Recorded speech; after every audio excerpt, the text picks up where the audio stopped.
Banditry has been the major insecurity challenge that Nigeria is facing. The rate of kidnapping is increasing almost every day. From the northern part of the country to the middle belt, now they have dominated Abuja and some western part of the country like Ogun State, and also in the southern and eastern part of the country. So it has become a siege. Now, last month, I made some videos regarding the insecurity in Nigeria and the possible solution to it. A lot of videos and documentaries we did last month indicted the government that they are complicit to the insecurity challenges going on in Nigeria. Just as the former military head of state said that if insecurity exists in a country more than 24 hours, meaning that they are government or powerful people on that tune, meaning powerful people or some government agents are complicit. Now, the former Kaduna State Governor Nasir El-Rufai told us during his interview with Chinese television that the reason why these bandits are killing people was because of the story he told us, that there was a time they had clash in Kaduna State, southern Kaduna to be precise, and some bandits were killed. And what they are doing now is reprisal attack. They are coming back to attack people who killed them. So we can't just believe what he said. So we need to do some research. And we find out that what he told Nigerians on channel television was not true. It was a lie. Now, the research we carried out, we discovered that the Southern Kaduna issue that he talked about in 2011, yes, there was a reprisal attack, but that happens only twice. And the current situation and the prolonged insecurity we have has nothing to do with what happened in Southern Kaduna 2011. The reason why we are having killings and insecurity in Jos is not because of Southern Kaduna issue. The reason why we are having in Ogun State insecurity challenges there is not because of Southern Kaduna issue. What we are having in Abuja is not because of Southern Kaduna issue. I don't want you to feel lost. For you to understand the analysis I'm going to make in this video, I want you to watch this interview when El-Rufai told Nigerians the reason why banditry is happening. Later we'll come back to analyze why we found out that this is not the reason why we are having insecurity challenges in Nigeria. So we knew that if we went to that forest and flushed them out, we would degrade their capacity. No, the greatest challenge that you face, though, is the Fulani herdsmen today, which is being reported in just about every other media, that they are the ones perpetrating this crime. Which crime? Are they the ones? Which crime? Killing of people. No. Look, let me explain the three problems, and then you will get it in context. The cattle rustling and banditry is an essentially Fulani phenomenon. Okay, it is Fulanis, and we knew where they were, and we collaborated with the state governments surrounding that notorious forest range, Kamuku Kuyambane Forest Reserve, and said, look, this is a problem that we have to solve jointly. We collaborated with the cooperation of other state governments. We put together money and a military operation, flushed them out. Okay? And today we have over 300 young Fulanis between 18 and 30 in custody for kidnapping, for cattle rustling, and robbery. Okay? So that we understood. It was easy because that is one place. Okay. We follow that one up. When you understood the problem and flushed them out, did you subsequently find out that perhaps in that process, while they were flushed out, did they get involved in the other crisis which you're about to explain? Maybe they did. Okay, I will come to that, because we have this problem has multiple dimensions, and I will try to cover everything as much as I can, but I'm trying to classify the problems and tell you what we did. Okay, so to a large extent we degraded cattle rustling. They moved on to kidnapping. Okay, we have addressed that to a large extent. It's more or less sorted in Kaduna. Unfortunately, because of weak law enforcement, there are copycat crimes all over the states now. I'm learning to my dismay that even in Lagos now you have cases of kidnapping, but this is what we did. Now the second problem of the urban gangs we addressed, because the police and the SSS knew who these gangs were. It was just the capacity to bring them to justice that was lacking, and that was done. So to a large extent we solved that. It still breaks out once in a while because drug addiction is a big problem, but that was sorted. the southern Kaduna was more difficult because we didn't understand it. And this is why we needed a high-profile committee like the Agwai committee to look at it. And they did. We established the committee in July. By the end of August, they submitted a report. They went round southern Kaduna. They talked to community. They talked to everybody. And they came back with certain findings and recommendations. And the findings were very enlightening, even to me, who is Fulani. Okay, I'm 87.5% Fulani, I'm told by my parents. They found that there were 3 groups of Fulanis. The settled Fulanis, like me, that don't herd cattle, they're settled in one place, don't move around up and down. The semi-settled that live in Nigeria, they are Nigerians, but move their cattle up and down in search of pasture. And then there's the transhumans pastoralists that come from other African countries. Fulanis are in about 14 countries. All over West Africa, there is virtually no country in West Africa that is no Fulani minority or even majority.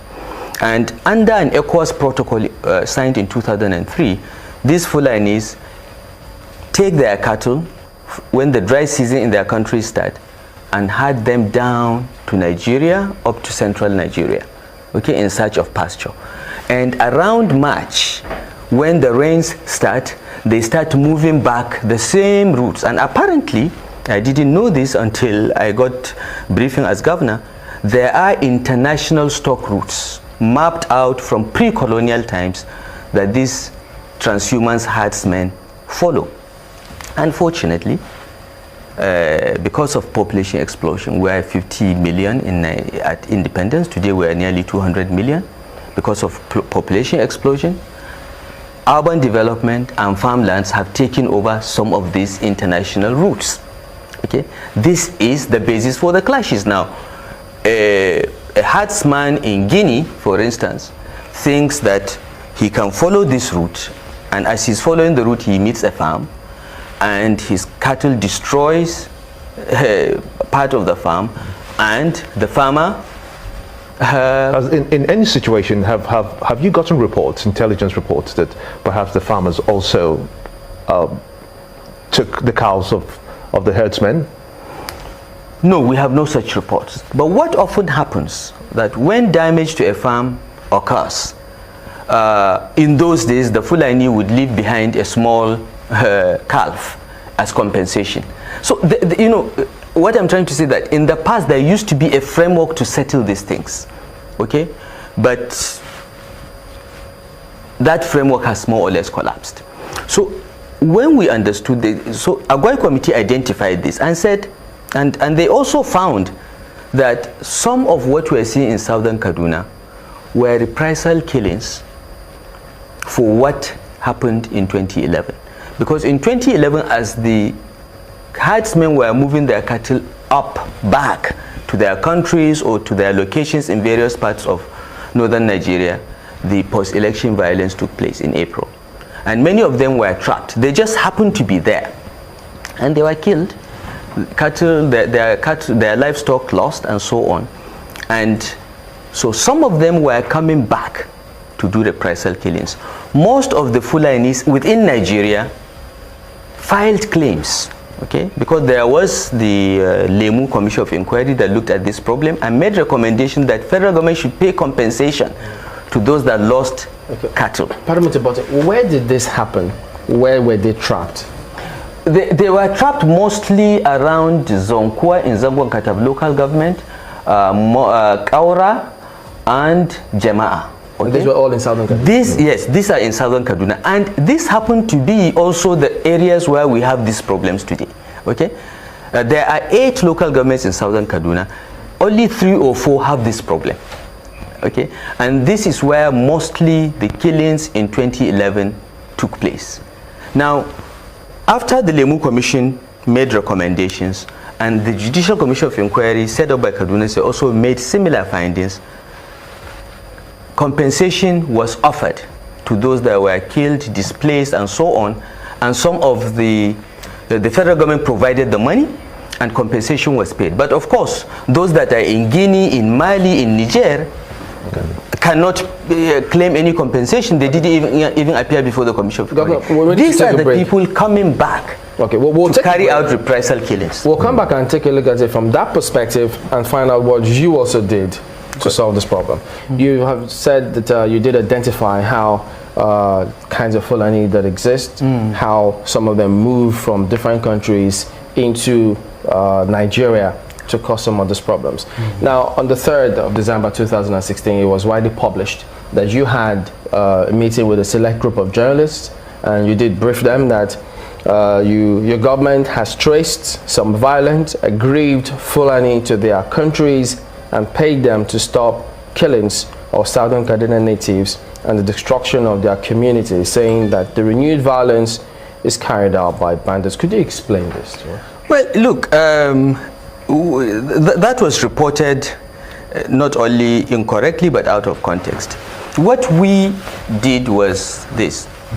The Agwai committee recommended that we should reach out to these transhumance pastoralists, because they have established that most of the attacks in southern Kaduna are traceable to them, because they were outside the process of the Lemu Commission and the Kaduna State Commission of Inquiry. They did not receive any compensation. They didn't even appear before the commission because they are foreigners. And one of the members of the Agwai committee fortuitously was part of a team that the late governor of Kaduna State, Patrick Yakowa, was sending to reach out to these people. Apparently, Yakowa also stumbled onto this information and realized that he had to reach out to these transhumance pastoralists from other countries. And that process was going on. If you look at Yakowa's tenure, in 2011 there were attacks.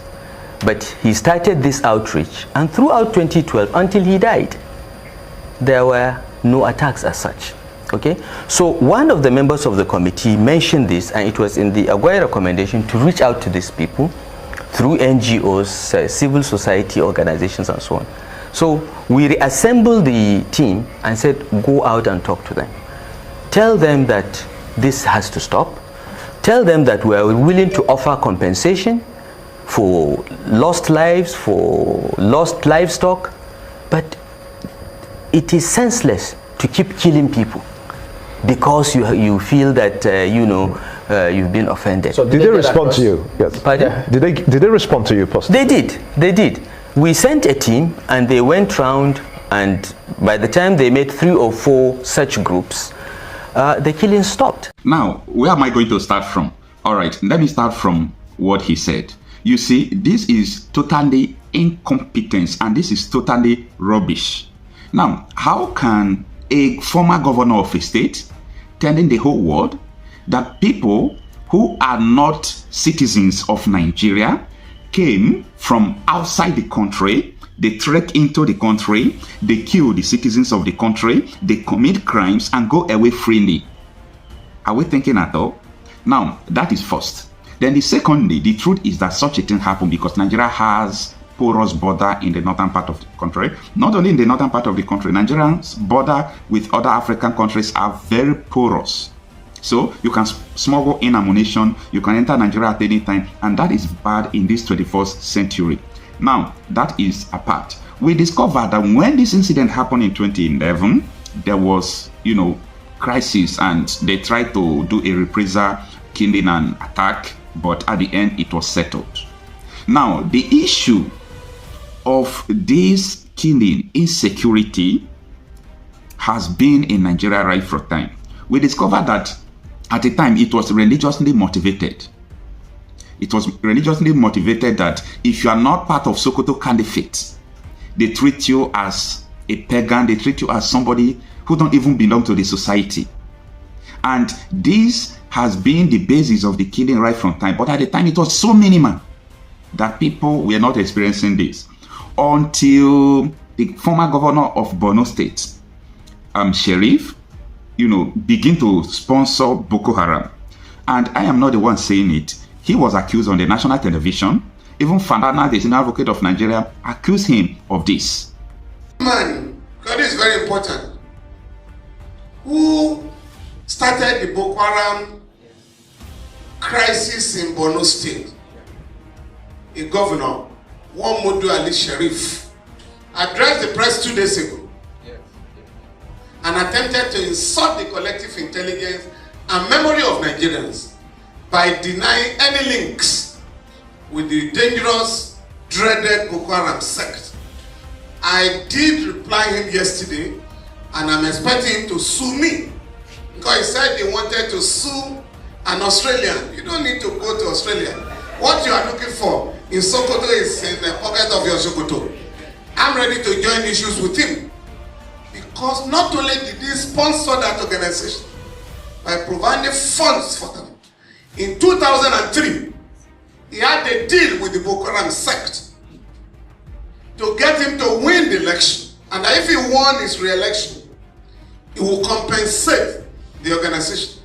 When he won that election, he appointed Alhaji El-Rufai as the Commissioner for Religious Affairs to implement Sharia in that state. When the man attended the first Executive Council meeting, he discovered that they were all talking about contracts and how to steal money. So he went back to the camp, the Boko Haram camp, and said, "Where you send me to is Gida Barawi, the house of thieves. I can no longer be part of them."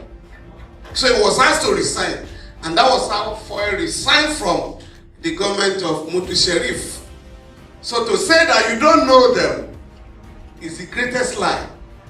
I was just reminded this morning by somebody from Borno State that something was missing in my press statement. That in 2013, 2012, October 10, Alhaji Mutu Sharif was arrested in Cameroon on grounds of his Boko Haram connection. But the government here pleaded with the Cameroonian authorities to release him, because he's a big man here, he cannot be arrested.